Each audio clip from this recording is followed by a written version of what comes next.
ಚಿತ್ರದ ಹೀರೋಯಿನ್ ಆಗಿರೋ ಜಾಯ್ ಒಬ್ರು ಕೇರ್ ಟೇಕರ್. ಒಂದಿನ ಕ್ಯಾಥರಿನ್ ಅನ್ನುವ ಲೇಡಿ ಮನೆಗೆ ಒಬ್ರು ವಯಸ್ಸಾದ ವ್ಯಕ್ತಿನ ನೋಡ್ಕೊಳ್ಳೋದಕ್ಕೆ ಹೋಗ್ತಾಳೆ. ಅಲ್ಲಿಗೆ ಹೋದ್ಮೇಲೆ ಆ ಮನೇಲಿ ಏನೋ ಮಿಸ್ಟ್ರಿ ಇದೆ ಅನ್ನೋದು ಗೊತ್ತಾಗುತ್ತೆ. ಆ ಮಿಸ್ಟ್ರಿ ಏನು ಅನ್ನೋ ಕಥೆನ ಕ್ಲೈಮ್ಯಾಕ್ಸ್ ನಲ್ಲಿ ಶಾಕಿಂಗ್ ಟ್ವಿಸ್ಟ್ ಗಳೊಂದಿಗೆ ಹೇಳಿದ ಚಿತ್ರನೇ ರೇಜಿಂಗ್ ಗ್ರೇಸ್.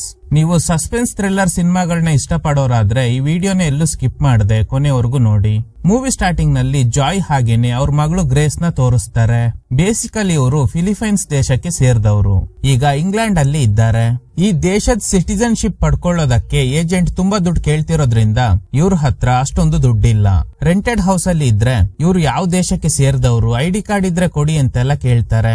ಬೇರೆ ದೇಶದವರು ಅನ್ನೋದು ಗೊತ್ತಾಗ್ಬಿಟ್ರೆ ಇಲ್ಲಿಗಲ್ ಆಗಿ ಕಂಟ್ರಿನಲ್ಲಿ ಜೀವನ ಮಾಡ್ತಾ ಇದ್ದೀರಾ ಅಂತ ಅರೆಸ್ಟ್ ಆಗೋ ಸಾಧ್ಯತೆ ಇದೆ. ಸೊ ಅದಕ್ಕೆ ಯಾರಿಗೂ ಗೊತ್ತಾಗ್ದಿರೋ ಹಾಗೆ ಒಂದು ಶೆಡ್ ನಲ್ಲಿ ವಾಸ ಮಾಡ್ತಾ ಇದ್ದಾರೆ. ಜಾಯ್ ಬರೀ ಕೇರ್ ಟೇಕರ್ ಮಾತ್ರ ಅಲ್ಲ, ಹೌಸ್ ಕೀಪಿಂಗ್ ಕೆಲಸ ಕೂಡ ಮಾಡ್ತಾರೆ. ಒಂದಿನ ಫ್ರೆಂಡ್ ಕಾಲ್ ಮಾಡಿ ಕ್ಯಾಥರಿನ್ ಅನ್ನೋ ಲೇಡಿಗೆ housekeeper cum caretaker ಬೇಕಂತೆ. ನಾನು ಅವ್ರಿಗೆ ನಿನ್ ಬಗ್ಗೆ ಹೇಳ್ದಾಗ ಇಮಿಡಿಯೇಟ್ಲಿ ಜಾಯಿನ್ ಆಗೋದಕ್ಕೆ ಹೇಳಿದ್ದಾರೆ. ನೀನು ಸ್ಟೇ ಆಗೋದಕ್ಕೆ ಅವರೇ ರೂಮ್ ಕೊಡ್ತಾರೆ, ಆದ್ರೆ ಗ್ರೇಸ್ ಅವ್ರ ಕಣ್ಣಿಗೆ ಬೀಳ್ದೇ ಇರೋ ಹಾಗೆ ನೀನ್ ನೋಡ್ಕೋಬೇಕು ಅಂತ. ಜಾಯ್ ಅವ್ರ ಪ್ಲಾನ್ ಏನಂದ್ರೆ ಹೇಗಾದ್ರೂ ಹಣ ಕೂಡಿಟ್ಟು ಈ ದೇಶದ ಸಿಟಿಜನ್ಶಿಪ್ ನ ಪಡ್ಕೋಬೇಕು, ಆಮೇಲೆ ಗ್ರೇಸ್ ನ ಸ್ಕೂಲ್ಗೆ ಸೇರ್ಸಿದ್ರೆ ಆಯ್ತು ಅಂತ. ಈಗ ಫ್ರೆಂಡ್ ಹೇಳಿದ್ದ ಕ್ಯಾಥರಿನ್ ಮನೆಗೆ ಹೋಗ್ತಾಳೆ. ಮನೇಲಿ ಕ್ಯಾಥರಿನ್ ಇಲ್ಲ ಅನ್ಸುತ್ತೆ. ಮೇಲ್ಗಡೆ ಹೋದಾಗ ಅಲ್ಲಿ ಒಬ್ರು ಪೇಷಂಟ್ ಮಲ್ಕೊಂಡಿದ್ದಾರೆ, ಹೆಸರು ಗ್ಯಾರಿಯಟ್. ಇವ್ರನ್ನ ನೋಡ್ಕೊಳ್ಳೋದ್ರ ಜೊತೆಗೆ ಹೌಸ್ ಕೀಪರ್ ಬೇಕು ಅಂತ ಕ್ಯಾಥರಿನ್ ಹೇಳಿರ್ತಾಳೆ. ಜಾಯ್ ಗ್ಯಾರೆಟ್ ಹೆಸರನ್ನ ಕರೆದಾಗ ಅವ್ರೇನು ರಿಯಾಕ್ಟ್ ಮಾಡೋದಿಲ್ಲ. ಸಡನ್ ಆಗಿ ಕೈ ಹಿಡ್ಕೊಂಡಿದ್ರಿಂದ ಇವಳಿಗೆ ಗಾಬರಿ ಆಗುತ್ತೆ. ಹೆದ್ರಿ ಕೈ ಬಿಡಿಸ್ಕೊಂಡು ಕೆಳಗಡೆ ಬಂದಾಗ ಅಷ್ಟರಲ್ಲಿ ಕ್ಯಾಥರಿನ್ ಬರ್ತಾಳೆ. ಕ್ಯಾಥರಿನ್ ಹೇಳ್ತಾಳೆ, ಇವರು ನಮ್ಮ ಅಂಕಲ್, ಅವರಿಗೆ ಸ್ವಲ್ಪ ಡೆಡ್ಲಿ ಡಿಸೀಸ್ ಇರೋದ್ರಿಂದ ಹಾಸಿಗೆ ಹಿಡಿದು ಬಿಟ್ಟಿದ್ದಾರೆ. ಅವ್ರಿಗೆ ಕೊಡ್ಬೇಕಾದ ಮೆಡಿಸನ್ ನ ನಾನೇ ಕೊಡ್ತೀನಿ, ನೀನು ಹೌಸ್ ಕೀಪಿಂಗ್ ಕೆಲಸ ಮಾಡಿದ್ರೆ ಸಾಕು ಅಂತ. ಅವಳ ರೂಮ್ ನ ತೋರಿಸ್ತಾರೆ. ಇದೇ ರೂಮ್ ನಲ್ಲೇ ಜಾಯ್ ಸ್ಟೇ ಆಗ್ಬೇಕು. ಇವತ್ ಸಂಜೆನೆ ಲಗೇಜ್ ತಗೊಂಡು ಬರ್ತೀನಿ ಅಂತ ಜಾಯ್ ಅಲ್ಲಿಂದ ಹೋಗ್ತಾಳೆ. ಫ್ರೆಂಡ್ಗೆ ಈ ವಿಷಯ ಹೇಳಿದಾಗ, ನೀನು ದುಡ್ಡು ಅರೇಂಜ್ ಮಾಡಿ ಸಿಟಿಜನ್ಶಿಪ್ ತಗೊಳ್ಳೋವರೆಗೂ ನಿನ್ ಮಗಳು ಕ್ಯಾಥರಿನ್ ಕಣ್ಣಿಗೆ ಬೀಳ್ಬಾರ್ದು. ಒಂದು ವೇಳೆ ಗೊತ್ತಾದ್ರೆ ಅವಳನ್ನ ಸ್ಕೂಲ್ಗೆ ಸೇರ್ಸೋದಕ್ಕೆ ಹೇಳ್ತಾಳೆ. ಆಗ ಸೇಮ್ ಸಿಟಿಜನ್ಶಿಪ್ ಪ್ರಾಬ್ಲಮ್ ಶುರುವಾಗುತ್ತೆ. ಆ ಲೇಡಿ ಡೇ ಟೈಮ್ ಅಲ್ಲಿ ಮನೇಲಿ ಇರಲ್ಲ. ಹೇಗಾದ್ರೂ ಗ್ರೇಸ್ ನ ನಿನ್ಗೆ ಕೊಟ್ಟಿರೋ ರೂಮ್ ನಲ್ಲೇ ಇರಿಸ್ಕೋ ಅಂತ ಮಗಳಿಗೆ ಎಲ್ಲಾ ವಿಷಯ ಹೇಳ್ತಾಳೆ.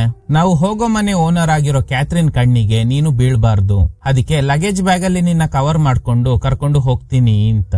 ಈಗ ಜಾಯ್ ಕ್ಯಾಥರಿನ್ ಮನೆಗೆ ಹೋಗ್ತಾಳೆ. ಕ್ಯಾಥರಿನ್ ಫಸ್ಟ್ ಟೀ ಕುಡಿ ಅಂತ ಫೋರ್ಸ್ ಮಾಡಿದ್ರಿಂದ ಟೀ ಬಿಸಿ ಇದ್ರೂನು ಫಾಸ್ಟ್ ಆಗಿ ಕುಡಿದು ಲಗೇಜ್ ಎಲ್ಲ ಅರೇಂಜ್ ಮಾಡ್ತೀನಿ ಅಂತ ರೂಮ್ಗೆ ಬರ್ತಾಳೆ. ಯಾಕಂದ್ರೆ ಬ್ಯಾಗ್ ಒಳಗಡೆ ಗ್ರೇಸ್ ಇರೋದ್ರಿಂದ ಲೇಟ್ ಆದ್ರೆ ಅವಳ ಪ್ರಾಣಕ್ಕೆ ಅಪಾಯ ಆಗೋ ಸಾಧ್ಯತೆ ಇದೆ ಅಂತ. ಬೇಗ ರೂಮ್ಗೆ ಹೋಗಿ ಬ್ಯಾಗ್ ಓಪನ್ ಮಾಡ್ತಾಳೆ. ಲಕ್ಕಿಲಿ ಗ್ರೇಸ್ ಸೇಫ್. ಹಾಗೇನೆ ಡೇ ಟೈಮ್ ಮನೆ ಪೂರ್ತಿ ಸುತ್ತಾಡ್ಬೋದು. ಆದ್ರೆ ಸಂಜೆ ಆ ಲೇಡಿ ರಿಟರ್ನ್ ಬಂದಾಗ ನೀನು ಅವಳ ಕಣ್ಣಿಗೆ ಬೀಳ್ಬಾರ್ದು ಅಂತ ಹೇಳ್ತಾಳೆ. ಕಟ್ ಮಾಡಿದ್ರೆ ಕ್ಯಾಥರಿನ್ ಗ್ಯಾರಿಯಟ್ಗೆ ಟ್ಯಾಬ್ಲೆಟ್ ಕೊಡ್ತಾಳೆ. ಫೋರ್ಸ್ಫುಲ್ಲಿ ಬಾಯಿ ಓಪನ್ ಮಾಡಿ ಟ್ಯಾಬ್ಲೆಟ್ ಹಾಕ್ಬೇಕು. ಟ್ಯಾಬ್ಲೆಟ್ ಕೊಟ್ಟ ಮೇಲೆ ಕ್ಯಾಥರಿನ್ ಡ್ಯೂಟಿಗೆ ಹೋಗ್ತಾಳೆ. ಜಾಯ್ ಹೌಸ್ ಕೀಪಿಂಗ್ ಕೆಲಸ ಶುರು ಮಾಡ್ತಾಳೆ. ಈಗ ಸಂಜೆ ಆಗಿದೆ. ಕ್ಯಾಥರಿನ್ ಬರ್ತಿರೋ ಶಬ್ದ ಕೇಳಿ ಗ್ರೇಸ್ ನ ಹೈಡ್ ಆಗೋದಕ್ಕೆ ಹೇಳ್ತಾಳೆ. ಮನೆಯೆಲ್ಲ ಕ್ಲೀನ್ ಆಗಿರೋದ್ ನೋಡಿ ಕ್ಯಾಥರಿನ್ಗೆ ಫುಲ್ ಖುಷಿ ಆಗುತ್ತೆ. ಇವಳಿಗ್ ಭಯ. ಇದೇ ರೂಮ್ ನಲ್ಲಿರೋ ಗ್ರೇಸ್ ನ ಕ್ಯಾಥರಿನ್ ನೋಡ್ಬಿಟ್ರೆ ಏನ್ ಕತೆ ಅಂತ. ಇವ್ರಿಬ್ರು ಮಾತಾಡ್ತಿರೋ ಗ್ಯಾಪ್ ಅಲ್ಲಿ ಗ್ರೇಸ್ ಗ್ಯಾರಿಯಟ್ ರೂಮ್ಗೆ ಹೋಗ್ತಾಳೆ. ಸ್ವಲ್ಪ ಹೊತ್ತಾದ್ಮೇಲೆ ಜಾಯ್ ಅಲ್ಲಿಗೆ ಬಂದು ಸರಿಯಾಗಿ ಬೈತಾಳೆ.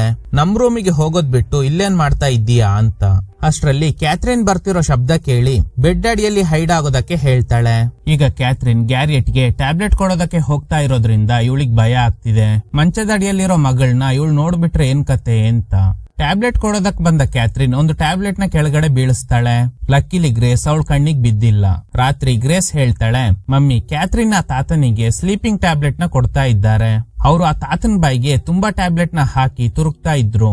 ಆಗ ಒಂದು ಟ್ಯಾಬ್ಲೆಟ್ ಕೆಳಗಡೆ ಬಿದ್ದಿದ್ನ ನೋಡ್ದೆ. ಅದು ಸ್ಲೀಪಿಂಗ್ ಟ್ಯಾಬ್ಲೆಟ್ ಅಂತ ನಿನ್ಗೆ ಹೇಗ್ ಗೊತ್ತು? ಆಗ ಗ್ರೇಸ್ ಹೇಳೋ ಪ್ರಕಾರ ಒಂದ್ಸಲ ಜಾಯ್ ಟ್ಯಾಬ್ಲೆಟ್ ತರೋದಕ್ಕೆ ಹೇಳಿದ್ಲಂತೆ. ಆಗ ಇವಳು ಮಿಸ್ ಆಗಿ ಸ್ಲೀಪಿಂಗ್ ಟ್ಯಾಬ್ಲೆಟ್ ನ ತಂದಿರ್ತಾಳೆ. ಸೊ ಅದೇ ತರದ ಸೇಮ್ ಟ್ಯಾಬ್ಲೆಟ್ ನ ಕ್ಯಾಥರಿನ್ ಆ ತಾತನಿಗೆ ಕೊಡ್ತಿದ್ರು ಅಂತ. ಆದ್ರೆ ಜಾಯ್ ಇವಳು ಮಾತನ್ನ ಕೇಳೋದಕ್ಕೆ ರೆಡಿ ಇಲ್ಲ. ಆ ತಾತನಿಗೆ ಏನೋ ಹುಷಾರಿಲ್ಲ, ಅದಕ್ಕೇನೆ ಕ್ಯಾಥರಿನ್ ಟ್ಯಾಬ್ಲೆಟ್ ಕೊಡ್ತಾ ಇರೋದು. ಬಿಡು, ಅದೆಲ್ಲ ನಮ್ಗೆ ಯಾಕೆ ಅಂತ. ರಾತ್ರಿ ಗ್ರೇಸ್ಗೆ ನಿದ್ದೆ ಬರ್ತಿಲ್ಲ. ಕೆಳಗಡೆ ಬಂದು ಫ್ರೀಜರ್ ನಲ್ಲಿ ಏನಾದ್ರೂ ಫುಡ್ ಇದೆಯಾ ಅಂತ ಚೆಕ್ ಮಾಡ್ತಾ ಇರುವಾಗ ಶಾಕಿಂಗ್ಲಿ ಅಲ್ಲಿಗೆ ಕ್ಯಾಥರಿನ್ ಬರ್ತಾಳೆ. ಆದ್ರೆ ಏನು ರಿಯಾಕ್ಟ್ ಮಾಡದೆ ನಡ್ಕೊಂಡು ಹೋಗ್ತಾ ಇದ್ದಾಳೆ. ಅಂದ್ರೆ ಕ್ಯಾಥರಿನ್ಗೆ ನಿದ್ದೆಲ್ ನಡೆಯೋ ಕಾಯಿಲೆ ಇದೆ ಅನ್ಸುತ್ತೆ. ಅದಕ್ಕೇನೆ ಗ್ರೇಸ್ ನ ನೋಡಿದ್ರೂನು ಏನು ರಿಯಾಕ್ಟ್ ಮಾಡ್ತಿಲ್ಲ. ಕ್ಯಾಥರಿನ್ ನೇರವಾಗಿ ಒಂದು ರೂಮ್ ಗೆ ಬರ್ತಾಳೆ. ಹಿಂದೆನೆ ಗ್ರೇಸ್ ಕೂಡ ಫಾಲೋ ಮಾಡ್ಕೊಂಡು ಹೋಗ್ತಾಳೆ. ಆ ರೂಮ್ ನಲ್ಲಿ ಒಂದು ವಯಸ್ಸಾದ ಲೇಡಿ ಡೆಡ್ ಬಾಡಿನ ಗ್ಲಾಸ್ ಒಳಗಡೆ ಇಟ್ಟಿರೋದ್ ನೋಡಿ ಗ್ರೇಸ್ಗೆ ಗಾಬರಿ ಆಗುತ್ತೆ.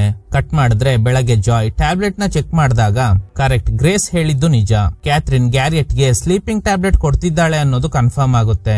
ಈಗ ಕ್ಯಾಥರಿನ್ ನಾಳೆಯಿಂದ ಸ್ವಲ್ಪ ದಿನ ಹೊರಗಡೆ ಹೋಗ್ತಾ ಇದ್ದೀನಿ.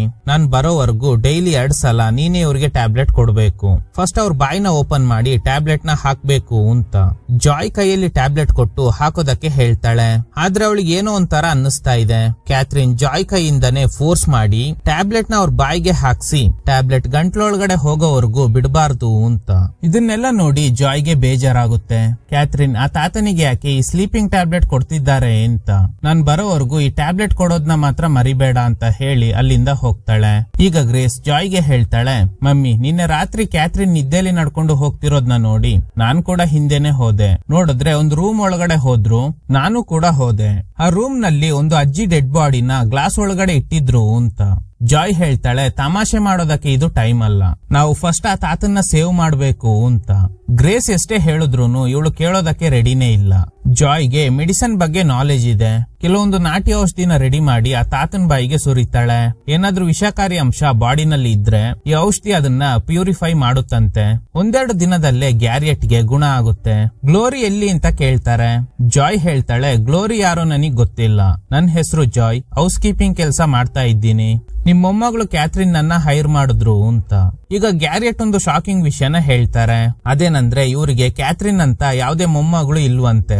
ಇವಳಿಗೆ ಏನ್ ಅನ್ನಿಸ್ತಾ ಇದೆ ಅಂದ್ರೆ ಮೇ ಬಿ ಈಗ ಅಷ್ಟೇ ಇವರು ರಿಕವರ್ ಆಗ್ತಾ ಇರೋದ್ರಿಂದ ಹಳೇದೆಲ್ಲ ಮರ್ತೋಗಿರ್ಬೋದು ಅಂತ. ಜಾಯ್ ಗ್ರೇಸ್ಗೆ ಹೇಳಿರ್ತಾಳೆ ಆ ತಾತನ್ ಕಣ್ಣಿಗೆ ಬೀಳ್ಬೇಡ ಅಂತ. ಬಟ್ ಅಂದ್ರೂನು ಗ್ರೇಸ್ ಅವ್ರ ಹತ್ರ ಹೋಗಿದ್ರಿಂದ ಗ್ಯಾರೆಟ್ ಅವಳನ್ನ ನೋಡಿ ಫಸ್ಟ್ ಹೆದ್ರು ಬಿಡ್ತಾರೆ. ಆಮೇಲೆ ಅವ್ರಿಗೆ ಖುಷಿ ಆಗುತ್ತೆ. ಟೀ ತರೋಕ್ ಬಂದಿದ್ದ ಜಾಯ್ ಮತ್ತೆ ರೂಮಿಗೆ ಬಂದಾಗ ಗ್ಯಾರೆಟ್ ಗ್ರೇಸ್ಗೆ ಮ್ಯಾಜಿಕ್ ಎಲ್ಲ ಮಾಡಿ ತೋರಿಸ್ತಾ ಇದ್ದಾರೆ. ಗಾಬರಿ ಆಗಿದ್ದ ಜಾಯ್ ಹೇಳ್ತಾಳೆ, ಇವಳು ನನ್ ಮಗಳು ಗ್ರೇಸ್, ಇವಳನ್ನ ನಿಮ್ ಮೊಮ್ಮಗಳು ಕಣ್ಣಿಗೆ ಬೀಳ್ದೇ ಇರೋ ಹಾಗೆ ನೋಡ್ಕೊತಾ ಇದ್ದೀನಿ. ಬೇಸಿಕಲಿ ನಾವು ಫಿಲಿಪೈನ್ಸ್ ದೇಶಕ್ಕೆ ಸೇರಿದವರು. ಈ ದೇಶದ ಸಿಟಿಜನ್ಶಿಪ್ ಗೆ ಅಪ್ಲೈ ಮಾಡೋದಕ್ಕೆ ನಮ್ಮ ಹತ್ರ ದುಡ್ಡಿಲ್ಲ. ಅದಕ್ಕೇನೆ ಈ ರೀತಿ ಜೀವನ ಮಾಡ್ತಾ ಇದ್ದೀವಿ. ಆದಷ್ಟು ಬೇಗ ದುಡ್ಡನ್ನ ಅರೇಂಜ್ ಮಾಡಿ ಸಿಟಿಜನ್ಶಿಪ್ ಗೆ ಅಪ್ಲೈ ಮಾಡ್ಬೇಕು. ಅಲ್ಲಿವರೆಗೂ ನೀವೇ ನಮ್ಗೆ ಹೆಲ್ಪ್ ಮಾಡಿ. ಕ್ಯಾಥರಿನ್ಗೆ ಏನಾದ್ರೂ ಈ ವಿಷಯ ಗೊತ್ತಾದ್ರೆ ನಮ್ಗೆ ತೊಂದರೆ ಆಗುತ್ತೆ ಅಂತ.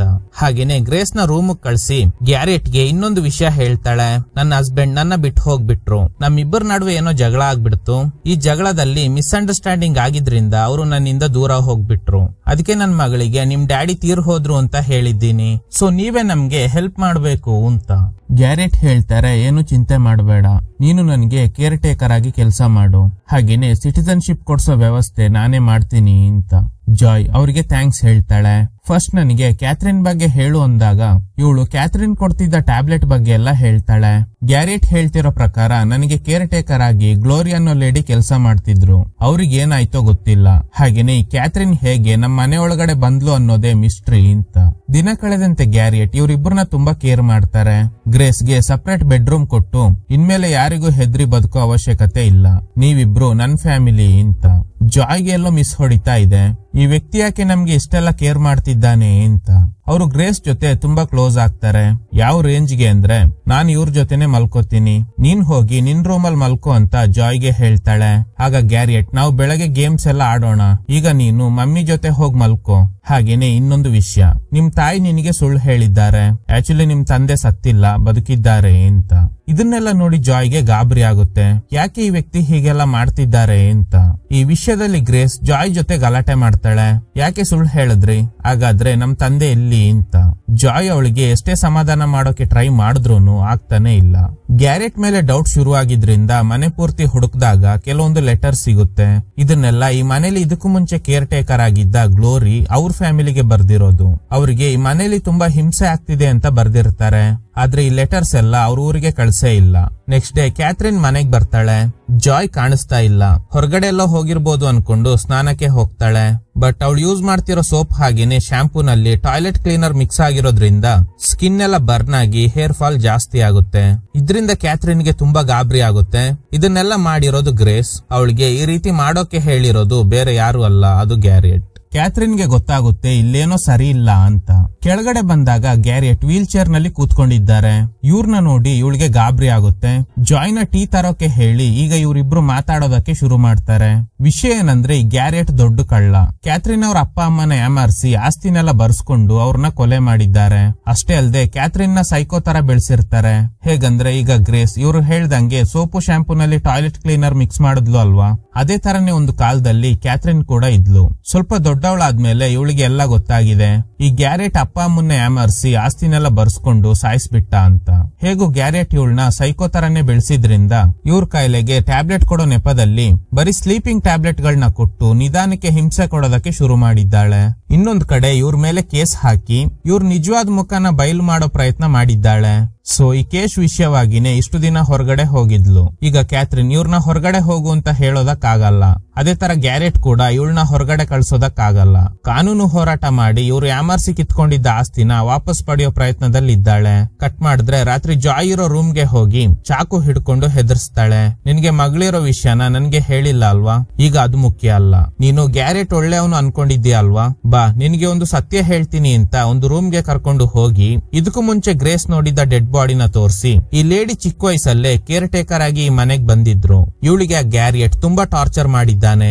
ಆಗ ನಾನು ಚಿಕ್ಕ ಹುಡುಗಿ ಆಗಿದ್ರಿಂದ ಗ್ಯಾರೆಟ್ ಹೇಳಿದ್ನೆಲ್ಲ ಕೇಳಿ ನಾನು ಈ ಲೇಡಿಗೆ ತುಂಬಾ ಟಾರ್ಚರ್ ಮಾಡಿದ್ದೀನಿ. ನನಗೆ ಎಲ್ಲ ನಿಧಾನಕ್ಕೆ ಅರ್ಥ ಆದಾಗ ಇವ್ರನ್ನ ಕಾಪಾಡಿ ಹೇಗಾದ್ರೂ ಸೇಫ್ ಆಗಿ ಅವ್ರ ಊರಿಗೆ ಕಳಿಸ್ಬೇಕು ಅಂತ ಅನ್ಕೊಂಡಿದ್ದೆ. ಆದ್ರೆ ಹೇಗೋ ವಿಷಯ ತಿಳ್ಕೊಂಡು ಅವನು ಈ ಲೇಡಿನ ಸಾಯಿಸ್ಬಿಟ್ಟ. ಈ ಕೊಲೆ ವಿಷಯ ಯಾರಿಗೂ ಗೊತ್ತಾಗ್ಬಾರ್ದು ಅಂತ ಈ ಲೇಡಿ ಬಾಡಿನ ಈ ಗ್ಲಾಸ್ ಒಳಗಡೆ ಹಾಕಿದ್ದಾನೆ. ಪೊಲೀಸ್ನವ್ರಿಗೆ ಹೇಳಿದ್ರೆ ನನ್ನ ಕೂಡ ಸಿಕ್ಸ್ಬಿಡ್ತೀನಿ ಅಂತ ಹೆದರ್ಸ್ಬಿಟ್ಟ. ಅದಕ್ಕೆ ನಾನು ನಿಧಾನಕ್ಕೆ ಕಾನೂನೆಲ್ಲ ತಿಳ್ಕೊಂಡು ಅವರಿಗಿದ್ದ ಕಾಯಿಲೆಗೆ ಕೊಡೋ ಮೆಡಿಸಿನ್ ಬದಲಾಗಿ ಸ್ಲೀಪಿಂಗ್ ಟ್ಯಾಬ್ಲೆಟ್ ಗಳನ್ನ ಕೊಟ್ಟು ನಿಧಾನಕ್ಕೆ ಸಾಯಿಸೋ ಪ್ರಯತ್ನದಲ್ಲಿದ್ದೆ. ಹಾಗೇನೆ ಅವ್ನ ನಿಜವಾದ ಮುಖನ ಹೊರ ಪ್ರಪಂಚಕ್ಕೆ ತೋರಿಸಬೇಕು ಅಂತ ಕೋರ್ಟ್ ನಲ್ಲಿ ಕೇಸ್ ಹಾಕಿ ಇವನ್ ವಿರುದ್ಧ ಎವಿಡೆನ್ಸ್ ಗಳನ್ನ ಕಲೆಕ್ಟ್ ಮಾಡ್ತಾ ಇದ್ದೀನಿ. ಅಷ್ಟ್ರಲ್ಲಿ ನೀನು ನನ್ಗೆ ಮೋಸ ಮಾಡ್ಬಿಟ್ಟೆ. ನಾನ್ ಹೇಳ್ದಂಗೆ ಟ್ಯಾಬ್ಲೆಟ್ ಕೊಡೋ ಬದಲು ಬೇರೇನೋ ಮೆಡಿಕೇಶನ್ ಕೊಟ್ಟು ಅವನು ರಿಕವರ್ ಆಗೋ ತರ ಮಾಡಿದ್ಯಾ. ಈ ಫಿಲಿಪೈನ್ಸ್ ಅವರೆಲ್ಲ ಹೀಗೇನೆ ಅಂತ ಅವಳಿಗೆ ಸ್ವಲ್ಪ ಜಾಸ್ತಿ ಹಣ ಕೊಟ್ಟು ಮನೆ ಬಿಟ್ಟು ಹೋಗು ಅಂತ ಹೇಳ್ತಾಳೆ. ನಾನು ದ್ರೋಹಿ ಅಲ್ಲ, ನಿಮ್ ಮನೆ ಕ್ಲೀನ್ ಮಾಡ್ತೀನಿ, ನೀವು ಬಾಕಿ ಬಿಟ್ಟಿರೋ ಊಟನೇ ನಾನ್ ತಿಂತೀನಿ. ಆಸ್ ಎ ಕೇರ್ ಟೇಕರ್ ಆಗಿ ಪೇಷಂಟ್ ಜೀವ ಉಳಿಸೋದು ನನ್ ಜವಾಬ್ದಾರಿ. ನಿಮ್ಮಿಬ್ಬರ ಮಧ್ಯೆ ಅದೇನಿದೆಯೋ ನನಗೆ ಸಂಬಂಧ ಇಲ್ಲ. ನೀವು ಕೊಟ್ಟಿರೋ ಹಣ ನನಗೆ ಬೇಡ, ನಾನ್ ಮನೆ ಬಿಟ್ಟು ಹೋಗ್ತೀನಿ ಅಂತ ಗ್ರೇಸ್ ನ ಕರ್ಕೊಂಡು ಹೋಗ್ಬೇಕು ಅನ್ನೋ ಅಷ್ಟ್ರಲ್ಲಿ ಗ್ರೇಸ್ ಈಗ ಗ್ಯಾರೆಟ್ ನ ಕಂಟ್ರೋಲ್ ನಲ್ಲಿ ಇದ್ದಾಳೆ. ನೀನ್ ಬೇಕಾದ್ರೆ ಹೋಗು, ನಾನ್ ಬರಲ್ಲ ಅಂತ. ಹಾಗೇನೋ ಶಬ್ದ ಕೇಳಿ ಜಾಯ್ ಕೆಳಗಡೆ ಬಂದಾಗ ಅಲ್ಲಿ ಪೊಲೀಸ್ನವರು ಇಲ್ಲೀಗಲ್ ಆಗಿ ದೇಶದಲ್ಲಿ ವಾಸ ಮಾಡ್ತಿರೋ ಜಾಯ್ ಅನ್ನೋ ಲೇಡಿ ನಿಮ್ಮನೇಲೆ ಇದ್ದಾರಂತಲ್ಲ ಅಂತ ಕ್ಯಾಥರಿನ್ ಹತ್ರ ಎಂಕ್ವೈರಿ ಮಾಡ್ತಾ ಇದ್ದಾರೆ. ಅಷ್ಟ್ರಲ್ಲಿ ಇವಳು ಶಬ್ದ ಕೇಳಿ ಕೆಳಗಡೆ ಬಂದಿದ್ರಿಂದ ಪೊಲೀಸ್ನವರು ಇವಳನ್ನ ಅರೆಸ್ಟ್ ಮಾಡಿ ಕರ್ಕೊಂಡು ಹೋಗ್ತಾರೆ. ಪೊಲೀಸ್ಗೆ ವಿಷಯ ಹೇಳಿ ಅರೆಸ್ಟ್ ಮಾಡ್ಸಿರೋದು ಇದೇ ಗ್ಯಾರಿಯಟ್. ಗ್ರೇಸ್ ಅಳ್ತಾ ಇರುವಾಗ ನಾನು ನಿಮ್ ತಾಯಿನ ರಿಲೀಸ್ ಮಾಡಿ ಕರ್ಕೊಂಡ್ ಬರ್ತೀನಿ ಅಂತ ಸುಳ್ಳು ಹೇಳಿ ಪೊಲೀಸ್ನವರು ಇವಳನ್ನ ಅರೆಸ್ಟ್ ಮಾಡದೇ ಇರೋ ಹಾಗೆ ನೋಡ್ಕೋತಾರೆ. ಯಾಕಂದ್ರೆ ಗ್ರೇಸ್ ನ ಯೂಸ್ ಮಾಡ್ಕೊಂಡು ಕ್ಯಾಥರಿನ್ ನ ಬಲಿ ತಗೊಳ್ಳೋ ಪ್ರಯತ್ನದಲ್ಲಿದ್ದಾರೆ. ನಾನ್ ಹೇಳ್ದಂಗೆ ಕೇಳಿದ್ರೆ ನಿಮ್ ತಾಯಿನ ರಿಲೀಸ್ ಮಾಡಿಸೋ ಜವಾಬ್ದಾರಿ ನಂದು ಅಂತ. ನೆಕ್ಸ್ಟ್ ಕ್ಯಾಥರಿನ್ ಗ್ಯಾರೆಟ್ ನ ಕೊಲ್ಲೋದಕ್ಕೆ ಪಾಯ್ಸನ್ ಇಂಜೆಕ್ಷನ್ ತಗೊಂಡ್ ಬರ್ತಾಳೆ. ಅಷ್ಟರಲ್ಲಿ ಗ್ಯಾರೆಟ್ ನ ಕಂಟ್ರೋಲ್ ನಲ್ಲಿದ್ದ ಗ್ರೇಸ್ ಮತ್ ಬರೋ ಇಂಜೆಕ್ಷನ್ ನ ಕ್ಯಾಥರಿನ್ ಗೆ ಚುಚ್ಚಿಬಿಡ್ತಾಳೆ. ಈ ಗ್ಯಾರೆಟ್ ಗೆ ಮೊದ್ಲೇ ಈ ವಿಷಯ ಗೊತ್ತಿತ್ತು, ಇವಳು ಖಂಡಿತ ನನ್ನ ಕೊಲ್ಲೋದಕ್ಕೆ ಟ್ರೈ ಮಾಡ್ತಾಳೆ ಅಂತ. ಅದಕ್ಕೆ ಗ್ರೇಸ್ ಕೈಯಲ್ಲಿ ಮತ್ ಬರೋ ಇಂಜೆಕ್ಷನ್ ನ ಕೊಟ್ಟು ಅವಳೇನಾದ್ರೂ ನನ್ಗೆ ಇಂಜೆಕ್ಷನ್ ಕೊಡೋದಕ್ಕೆ ಬಂದ್ರೆ ಇದನ್ನ ಅವಳಿಗೆ ಚುಚ್ಚಿಬಿಡು ಅಂತ ಹೇಳಿರ್ತಾರೆ. ಈಗ ಕ್ಯಾಥರಿನ್ ಗೆ ಏನೇನೋ ಹ್ಯಾಲುಸಿನೇಷನ್ ಎಲ್ಲ ಬರೋದಕ್ಕೆ ಶುರು ಆಗುತ್ತೆ. ಚಿಕ್ಕ ವಯಸ್ಸಲ್ಲಿ ತಾತನ್ ಮಾತ್ ಕೇಳಿ ಇವಳು ತುಂಬಾ ಜನರಿಗೆ ಟಾರ್ಚರ್ ಮಾಡಿರ್ತಾಳೆ. ಅವರೆಲ್ಲ ಈಗ ಇವಳಿಗೆ ಕಾಣ್ತಾ ಇರೋ ಹಾಗೆಲ್ಲ ಅನ್ನಿಸ್ತಾ ಇದೆ. ಹಾಗೇನೆ ಅನ್ಕಾನ್ಶಿಯಸ್ ಆಗಿ ಬಿದ್ದೋಗ್ತಾಳೆ.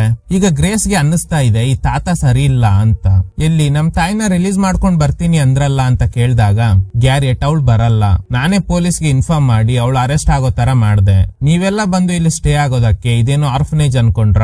ನಿನ್ನಿಂದ ಕ್ಯಾಥರಿನ್ ನ ಬಲಿ ತಗೋಬೇಕಿತ್ತು ಅಷ್ಟೇ. ಈಗ ನಿನ್ನ ಸಾಯಿಸಿ ಆಮೇಲೆ ಅನ್ಕಾನ್ಶಿಯಸ್ ಆಗಿ ಬಿದ್ದಿರೋ ಕ್ಯಾಥರಿನ್ ನ ಕೂಡ ಸಾಯಿಸ್ತೀನಿ ಅಂತ ಗಾಬರಿ ಆಗಿದ್ದ ಗ್ರೇಸ್ ಓಡೋಗಿ ಒಂದ್ ಕಡೆ ಹೈಡ್ ಆಗ್ತಾಳೆ. ಆ ತಾತ ಹಿಂದೆನೆ ಬಂದು ಹುಡುಕ್ತಾ ಇರುವಾಗ ಹಳೆ ಕೇರ್ ಟೇಕರ್ ನ ಬಾಡಿ ಇರೋ ರೂಮ್ ನಲ್ಲೇ ಗ್ರೇಸ್ ಇದ್ದಾಳೆ. ಆ ಡೆಡ್ ಬಾಡಿನ ಅವ್ರ ಮೇಲೆ ತಳ್ಳಿ ಎಸ್ಕೇಪ್ ಆಗೋದಕ್ಕೆ ಟ್ರೈ ಮಾಡ್ತಾಳೆ. ಆದ್ರೆ ಈ ತಾತ ಇವಳು ಕಾಲ್ ಹಿಡ್ಕೊಂಡಿದ್ದಾರೆ. ಅಷ್ಟರಲ್ಲಿ ಲ್ಯಾಂಪ್ ಕೆಳಗಡೆ ಬಿದ್ದು ಬೆಂಕಿ ಹತ್ಕೊಂಡಿದೆ. ಗ್ರೇಸ್ ಕಿರ್ಚಾಡ್ತಾ ಇರೋ ಶಬ್ದ ಕೇಳಿ ಅನ್ಕಾನ್ಶಿಯಸ್ ಆಗಿದ್ದ ಕ್ಯಾಥರಿನ್ಗೆ ಎಚ್ಚರಿಕೆ ಆಗುತ್ತೆ. ಇಲ್ಲಿಗ್ ಬಂದು ಗ್ರೇಸ್ ನ ಸೇವ್ ಮಾಡಿ ಹೊರಗಡೆ ಕರ್ಕೊಂಡ್ ಬರ್ತಾಳೆ. ಈಗ ಮನೆ ಪೂರ್ತಿ ಸುಟ್ಟೋಗಿ ಆ ಗ್ಯಾರಿಯಟ್ ಸತ್ತೋಗ್ತಾರೆ. ಕ್ಯಾಥರಿನ್ ಒಬ್ರು ಲಾಯರ್ ನ ಸಹಾಯದಿಂದ ಜಾಯ್ ನ ರಿಲೀಸ್ ಮಾಡಿ ಹಾಗೇನೆ ಅವಳಿಗೆ ಸಿಟಿಜನ್ಶಿಪ್ ನ ಕೊಡಿಸ್ತಾಳೆ. ಯಾಕಂದ್ರೆ ಚಿಕ್ಕ ವಯಸ್ಸಲ್ಲಿ ಗೊತ್ತಿಲ್ಲದೆ ಗ್ಯಾರೆಟ್ ಮಾತ್ ಕೇಳಿ ಒಬ್ರು ಕೇರ್ ಟೇಕರ್ ಸಾವಿಗೆ ಒಂದ್ ರೀತಿಯಲ್ಲಿ ಇವಳು ಕೂಡ ಕಾರಣ ಆಗಿದ್ಲು. ಸೊ ಅದ್ರ ಪ್ರಾಯಶ್ಚಿತವಾಗಿ ಇವರಿಬ್ಬರಿಗೆ ಹೆಲ್ಪ್ ಮಾಡ್ತಿದ್ದಾಳೆ ಅಷ್ಟೇ. ಸೊ ಈಗ ಸಿಟಿಜನ್ಶಿಪ್ ಸಿಕ್ಕಿದ್ರಿಂದ ಗ್ರೇಸ್ ನ ಸ್ಕೂಲ್ಗೆ ಸೇರಿಸಬಹುದು, ಹಾಗೇನೆ ಇವಳು ಎಲ್ ಬೇಕಾದ್ರೂ ಕೆಲಸ ಮಾಡಬಹುದು. ಇದ್ರೊಂದಿಗೆ ಈ ಚಿತ್ರ ಎಂಡ್ ಆಗುತ್ತೆ. Okay guys, thanks for watching. ಈ ತರದ ಥ್ರಿಲ್ಲಿಂಗ್ ವಿಡಿಯೋಗಳಿಗಾಗಿ ನಮ್ಮ ಸಿನಿಮಾ ಫ್ಯಾಕ್ಟ್ಸ್ ಚಾನೆಲ್ ನ ತಪ್ಪದೆ ಸಬ್ಸ್ಕ್ರೈಬ್ ಮಾಡಿ, ಪಕ್ಕದಲ್ಲಿರೋ ಬೆಲ್ ಐಕನ್ ನ ಪ್ರೆಸ್ ಮಾಡಿ ಆಲ್ ನೋಟಿಫಿಕೇಶನ್ ಗಳನ್ನ ಆನ್ ಮಾಡಿ ಇಟ್ಕೊಳ್ಳಿ.